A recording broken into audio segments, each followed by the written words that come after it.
Elecciones, militancia y estrategia socialista. Hay vida y desafíos más allá de las urnas. Las elecciones en los términos de este modelo político fijan límites a las expectativas sociales, definen el campo de lo posible como ideología, establecen un sentido común dominante. El rol de una organización socialista como la nuestra es detonar ese sentido común y desconocer la frontera de lo posible. En este artículo lo tratamos de explicar. Después de la Segunda Guerra Mundial en el siglo pasado, el capitalismo se anotó por varias décadas algunos puntos a favor. Logró identificar capitalismo a consumo, consumo a mercado y todo eso a bienestar. También se apropió del concepto de democracia, que igualmente quedó asociado a capitalismo. La democracia se transformó más bien en un procedimiento limitado a votar cada tanto. La ayuda del estalinismo para esos logros burgueses fue importante. Ese proceso que degeneró hasta transformar en su directa oposición la positiva experiencia original de la URSS de 1917, facilitó la propaganda antisocialista y así autoritarismo quedó mimetizado con la izquierda y la revolución, y al final la decadencia de ese experimento burocrático además provocó un desplome económico y social. Sin embargo, la crisis sistémica de 2008 y su impacto político, social, dinamitó la autoridad de la democracia, así, a secas, sin apellido. La casta de políticos profesionales señalados por las protestas como responsable de la debacle fue un rasgo repetido en los indignados de España, en el movimiento Occupy Wall Street o en la primavera árabe. Los partidos tradicionales reaccionarios y la socialdemocracia, los bipartidismos en el mundo entraron en declive o casi se extinguieron.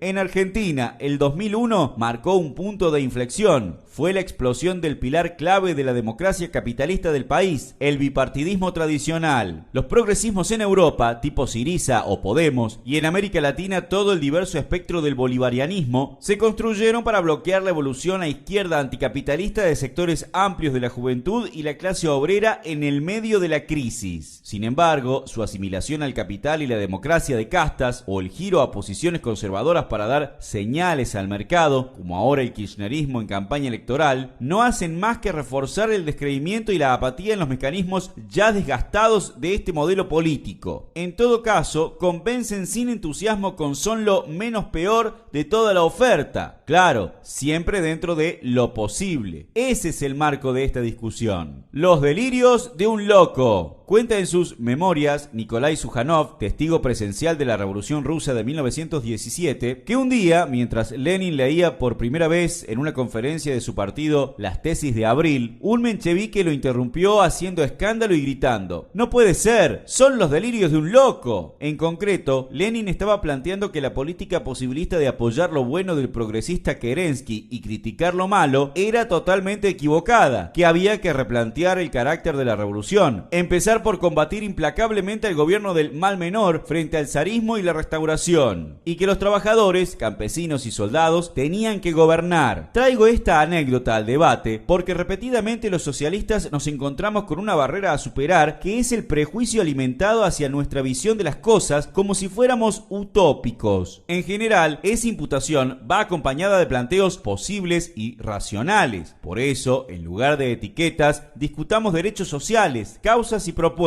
Nuestro partido prefiere presentarse diciendo cosas muy simples para la clase obrera y la juventud de nuestro país. Planteamos asegurar el trabajo y levantamos medidas: prohibir despidos, estatizar con control obrero, repartir las horas de trabajo, etc. Proponemos estatizar las empresas con control social para que sean eficientes y baratos los servicios, suspender el pago de la deuda externa e inyectar en presupuestos para salud y educación y un masivo plan de obras públicas que reactive planificadamente la economía. Incluso no nos cerramos a mecanismos democráticos como auditoría independiente de su origen y consulta popular vinculante. No vamos a repetir todas las propuestas que defendemos. El caso es que para aplicar las medidas de política pública que aseguren esos derechos hay que cuestionar y suprimir privilegios de clase, capitalistas. En concreto, defender el trabajo en coyunturas de crisis significa avanzar sobre la plusvalía que se apropian los patrones. Es confrontación. Lo mismo en el caso de las otras propuestas que siempre cuestionan la gran propiedad capitalista de las corporaciones, simplemente porque esos derechos y el modelo de economía y política actuales se contradicen, no pueden cohabitar. Por lo tanto, ser socialista no es ni religión, ni herencia, ni mandato fanático. Es opción política consciente para asegurar derechos básicos. Así de sencillo. El panorama en la izquierda. Modelos en debate. La crisis de la política burguesa tradicional es la contracara de los retrocesos que afectan también a organizaciones de izquierda, y es un fenómeno que trasciende el país. En la Argentina, el PO está en esa situación. Hay una columna al respecto en esta edición, pero también hay crisis en la izquierda marxista europea. Es evidente que las décadas de democracia burguesa impactaron inyectando escepticismo en la revolución, veneno para los socialistas. Así las elecciones se transformaron en un eje, junto con los cargos y el parlamentarismo. Eso, sumado a la estrecha visión nacionalista condimentada con algo de internacionalismo declarativo, más distintas formas de funcionamiento burocrático, están cuestionando un tipo de proyecto de izquierda definitivamente. No es un debate secundario, es clave responder bien a la situación nacional, anclados en una comprensión amplia de los fenómenos internacionales, centrar la energía en las luchas de clases, intervenir en el proceso electoral burgués, pero con política revolucionaria, no electoralera. Eso significa decir las verdades incómodas al sentido común dominante que los partidos tradicionales protegen. Esto implica no rechazar el uso del Parlamento o las elecciones, demostrando su naturaleza de clase y reforzar la paciente explicación de la estrategia insurreccional de poder. Vale decir, la concepción de que se requiere movilización social y partido de militantes profesionales para respaldar y concretar medidas de ruptura con el capital y el Estado que le administra los intereses y monopoliza la fuerza, y que el funcionamiento de ese partido tiene que combinar siempre la más amplia democracia en los equipos colectivos de debate y a la vez no caer en el fetichismo antipartido que niega la necesidad política de centralizar toda la fuerza de la organización en cada orientación discutida para darle eficiencia a la acción común de lucha. La renovación político-cultural en la izquierda incluye ser capaces de procesar matices y diferencias sin expulsar burocráticamente a nadie por sus posiciones o críticas y a la vez aceptar ser minoría temporal sin berrinches ni escandaletes en la prensa burguesa. Son puntos de referencia apenas para profundizar este asunto, de vida o muerte para la izquierda que quiera ser alternativa de poder real. El MST lo quiere. Nuestras tareas en las próximas semanas. Ya lo escribimos en otros artículos. La conformación en Argentina de la unidad electoral de los principales partidos revolucionarios es un paso positivo. A la vez, su carácter tardío y solamente limitado a ese campo, el electoral, no alcanza. El MST levanta una perspectiva para que la izquierda sea opción de poder frente al escenario de tensiones agudas que se vienen. El Frente Único del FIT-MST hay que llevarlo a la lucha por los sindicatos como centro. Después unificar en bloques políticos comunes la acción en el movimiento estudiantil y la disputa antiprivatista y burocrática en las universidades, profesorados y colegios, y hacer lo propio con una tendencia del feminismo socialista para derrotar la influencia del reformismo y el clericalismo en el movimiento de mujeres